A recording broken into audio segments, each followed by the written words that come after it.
वार पलटवार और तकरार के बाद आखिरकार अखिलेश यादव और ओपी राजभर की राहें अब अलग हो गई हैं। एसपी के गढ़, रामपुर और आजमगढ़ में हार के बाद से ही दोनों के बीच तल्खी बढ़ गई थी। ओपी राजभर खुलकर अखिलेश के खिलाफ बोल रहे थे और कह रहे थे कि अखिलेश चाहें तो उन्हें तलाक दे दें। जो आज उन्होंने तलाक दिया है, हम उसका स्वागत करते हैं। हम जो 6 विधायक हैं, हम सब लोग आने वाले 18 तारीख को द्रौपदी मुर्मू जी को वोट देने का काम करेंगे।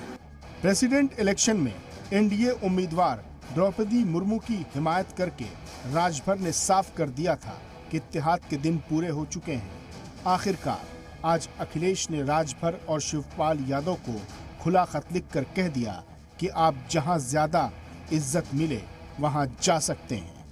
और ओम प्रकाश राजभर, हम मिले योगी से किसी समस्या के लिए तो बहुत गुनाह है, और अखिलेश जी या माननीय मुलायम सिंह जी यादव मिले तो बहुत अच्छा है। जुमे को ही राजभर को योगी सरकार ने वाई कैटेगरी की सिक्योरिटी दी थी।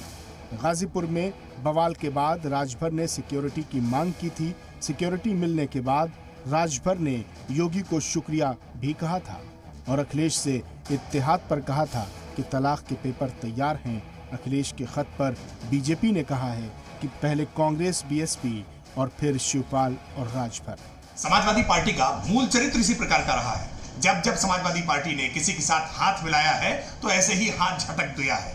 पहले उन्होंने समाजवादी पार्टी ने कांग्रेस के साथ हाथ मिलाया, कांग्रेस से गठबंधन तोड़ दिया, फिर उसके बाद हाथी की सवारी की, फिर हाथी को साथी बनाने से छोड़ दिया, और अब शिवपाल सिंह यादव, इससे पहले केशव देव मौर्य, अब ओम प्रकाश राजभर। डिप्टी सीएम केशव प्रसाद मौर्य ने कहा कि एसपी सद्र पिछड़े तबके के किसी भी लीडर के बढ़ते कद को बर्दाश्त नहीं कर पाते।